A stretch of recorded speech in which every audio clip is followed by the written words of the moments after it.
Bismillahirrahmanirrahim. Assalamualaikum warahmatullahi wabarakatuh semua.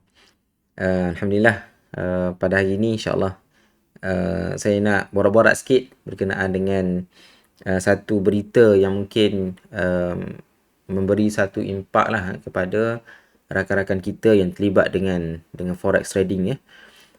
Walaupun berita ni sebenarnya tak adalah satu berita yang memberi kesan yang besar kepada mereka, tetapi sekurang-kurangnya dia memberi satu isyarat khususnya kepada mereka yang belum terlibat dengan forex trading supaya lebih berhati-hati bila nak terlibat dengan forex ni. Kita dah bagi tahu, kita dah bincang lama dah berkenaan dengan hukum forex trading ni. Banyak dalil-dalil, banyak fatwa-fatwa, sama ada fatwa dalam negara ataupun fatwa luar negara, yang boleh dikatakan semua fatwa yang dikeluarkan oleh badan-badan yang berautoriti mengharamkan forex trading. Cuma mungkin selama ni mungkin ada yang masih lagi terlibat dengan forex trading, mungkin disebabkan oleh undang-undang Malaysia yang mungkin tidak bertindak tegas. Mungkin amaran sebelum ni, kalau kita perhatikan amaran yang dikeluarkan oleh Bank Negara Nasional, Bank Negara kita, iaitu pada 29 pada 29 sekejap. Pada 29 Ogos 2022, menyelaraikan satu platform ni. Saya tak nak sebut kataan platform ni. Tuan-tuan boleh tengok dekat skrin sekarang ni. Yang mana platform ini bagi saya sangat sangat menjadi buah mulut lah perbincangan. Walaupun sebelum ni banyak dah broker-broker yang terlibat dengan forex trading ini, yang kita kata rakyat Malaysia, khususnya orang Melayu Islam, terlibat. Okey, walaupun banyak dah sebelum ni, tetapi platform ini menjadi antara platform yang diguna pakai secara meluas sekarang ni, disebabkan oleh marketing yang digunakan, disebabkan oleh influencer yang digunakan untuk mempromosikan platform ini, yang memberi pengaruh yang bagi saya sangat besar kepada keterlibatan masyarakat kita dalam forex trading ini. Kalau sebelum ni, bila kita nak tengok sesuatu video, contohnya dalam YouTube, kita terpaksa melihat video-video promosi daripada platform ini, yang mana agak annoying lah, yang mana yalah, saya juga yang terlibat dengan YouTube, antara rungutan ataupun komplain daripada subscriber kita, subscriber channel Smart Mind Academy ni adalah, walaupun kita mempromosikan supaya berhenti daripada forex trading, tetapi rakan-rakan subscriber kita sebut bahawa mereka terpaksa melihat iklan-iklan forex trading, khususnya platform inilah, yang sentiasa keluar. Bila mereka nak tengok video, terpaksa tengok. Mungkin skip dan selepas itu, tapi ada duration yang wajib dilihat dulu sebelum dia boleh tekan skip itu. Dan ia akan annoying lah. Kita sebut jangan trade forex, tetapi pada masa yang sama, sebelum video tu keluar, video kita keluar, tiba-tiba ada promosi forex. Itu benda yang mengganggu lah. Walaupun saya dah orang kata dah tak nak bincang dah berkenaan dengan forex trading ini, sebab terlalu banyak dah video-video yang kita bincangkan sebelum ini, video-video tentang kompilasi fatwa-fatwa ulama dalam negara, luar negara. Kita bincang tuguran-tuguran yang kita buat secara terbuka kepada mereka yang terlibat dengan forex dan sebagainya. Banyak video. Dan saya kira itu cukup dah. Tetapi saya selalu diperingatkan supaya kita sentiasa bercakap tentang soal ini. Kerana satunya disebabkan isu tadilah. Nak tengok video terpaksa tengok iklan forex. Yang keduanya, saya melihat trend sekarang ni masyarakat, khususnya orang Melayu Islam, yang terlibat dengan forex trading. Tuan-tuan tengok dalam video-video yang dihasilkan oleh forex trader, video channel mereka, subscribernya berapa puluh ribu, ada yang sampai ratus ribu. Dan of course sebab dia punya bahasa perantaraan tu adalah bahasa Melayu, bahasa Malaysia. Jadi kita assume bahawa pengikutnya adalah di kalangan Melayu Islam lah. Okay, khususnya di Indonesia. Mungkin ada subscriber daripada luar negara khususnya Indonesia, Singapura dan sebagainya. Tapi kebanyakannya of course tumpuannya adalah subscribernya adalah rakyat Malaysia lah, Melayu Islam.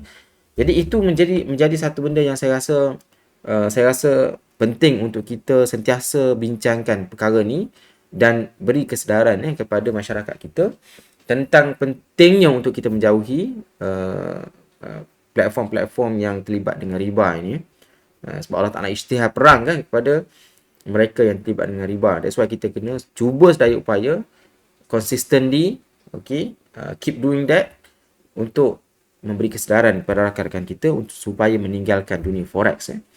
Jadi tuan-tuan semua, saya tak adalah seronok sebabnya tuan-tuan walaupun senarai ini name of unauthorized entities or individual ni, salah satunya adalah broker forex ini.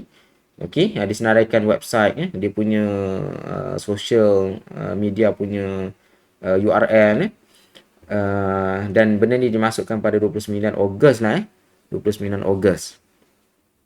Walaupun Bank Negara Malaysia, Bank Negara kita keluarkan alert ini pada 29 Ogos, tapi sebenarnya tuan-tuan alert daripada Suruhanjaya Security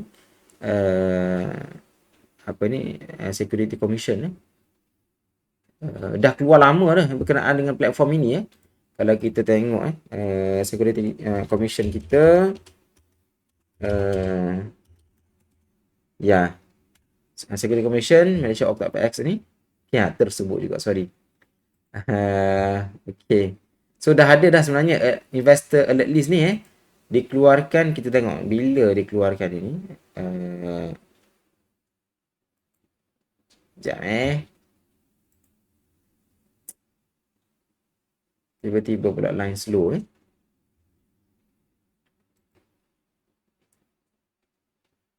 Okey. Kalau kita tengok dekat sini, tengok senarai Huobi pun ada dekat sini. Alright.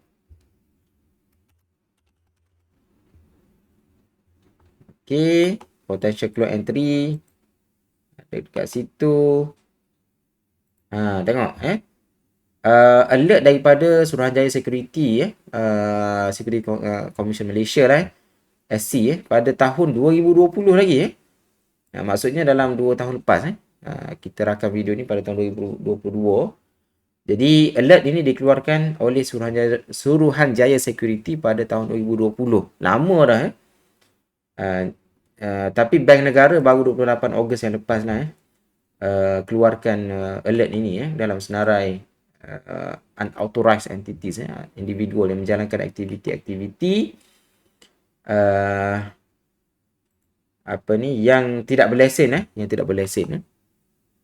Baik, adakah mungkin ada yang tanya, adakah ini memberi kesan kepada pelabur-pelabur ataupun trader forex wallahu alam, bagi saya kesannya adalah dia tidaklah memberi, orang kata bila kita terlibat dengan forex trading ini, maka kita akan ditangkap ataupun akan dihadapkan ke mahkamah dan sebagainya. Saya tak nampak benda tu akan berlaku sebab kalau kita tengok banyak senarai-senarai yang keluar sebelum ini pun dia hanyalah alert untuk para pelabur dan juga pedagang supaya berhati-hati bila terlibat dengan platform-platform ini kerana mereka tidak berdaftar secara sah di negara kita lah tetapi adakah secara legalnya kita tak boleh terlibat?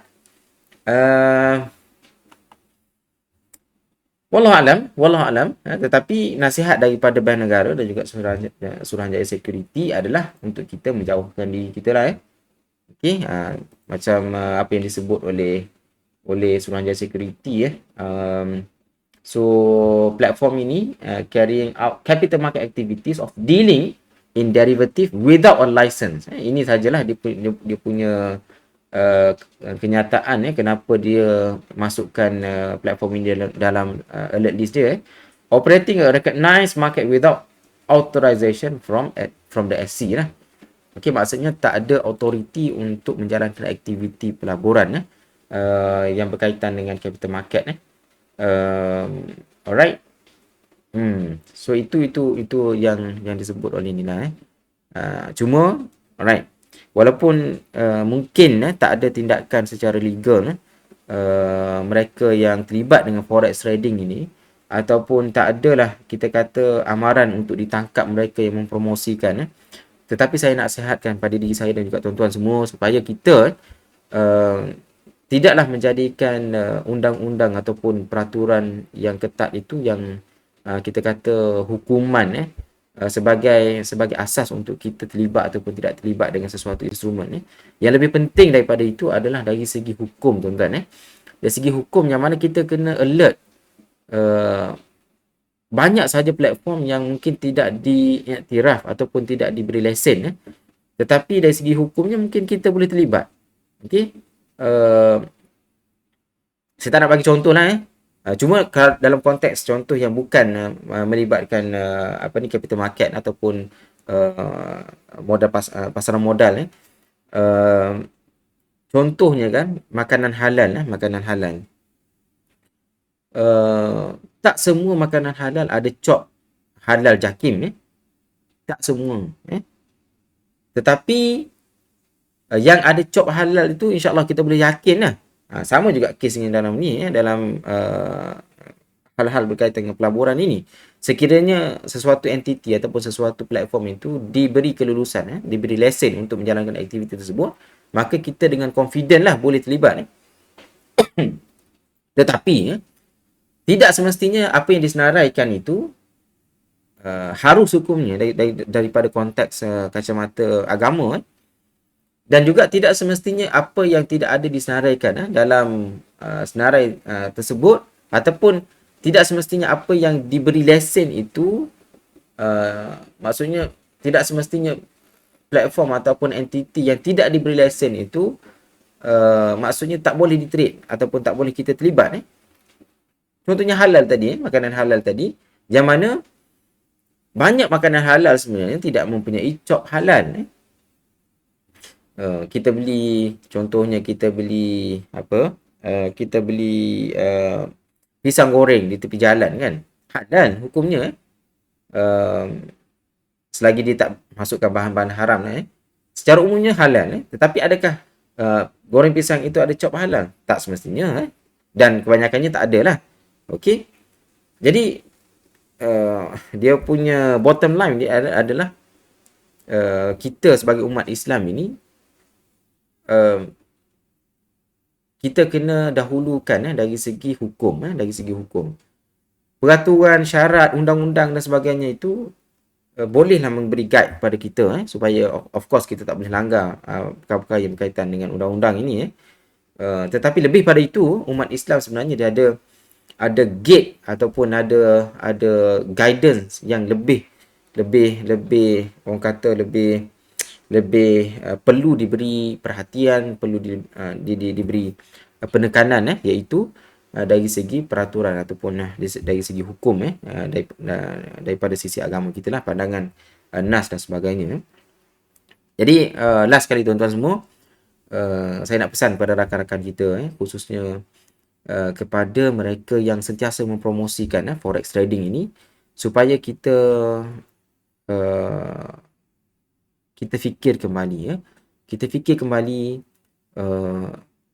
apa sebenarnya hukum jangan dengar kata saya jangan dengar apa yang saya sebut tetapi cuba kita baca kenyataan perbincangan akademik mereka yang lebih berautoriti berkenaan dengan perkara tersebut Saya bimbang kalau kita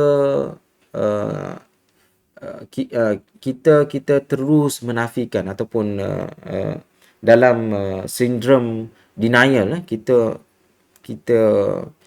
bila orang sebut saja perkara tersebut kita cuba untuk elakkan untuk bincang perkara tersebut.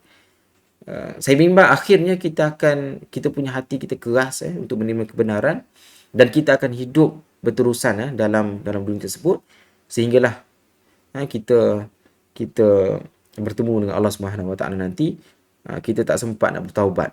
Wallahu alam. Nauzubillah, kita mohon daripada Allah Subhanahu Wa Taala daripada perkara tersebut terjadi pada diri kita. Jadi sekali lagi, apa yang saya sebut ini adalah daripada hati saya sendiri, teguran yang ikhlas kepada rakan-rakan kita, khususnya mereka yang selalu duk promote, buka saja YouTube, tengok duk promote forex trading seolah-olah macam tak ada apa-apa. Ini suatu benda yang bagi saya agak menyedihkan. Dan saya perkara ini berubah dalam masa terdekat ini. Wallahualam, saya minta maaf video ni agak panjang. Semoga bermanfaat. Saya sebenarnya ada benda yang saya tengah fokus sekarang ni. That's why saya kurang membuat video sekarang ni. Dalam sebulan dua ni saya kena fokus kepada satu benda yang insya-Allah nanti dah settle perkara tersebut, saya akan share dengan semua insya-Allah. Wallahualam, tuan-tuan semua, saya minta maaf sekiranya ada sebarang kenyataan saya mengguris hati dan juga sebarang kesilapan dalam recording ini. Terima kasih. Wallahualam. Assalamualaikum warahmatullahi wabarakatuh. Jumpa lagi insya-Allah.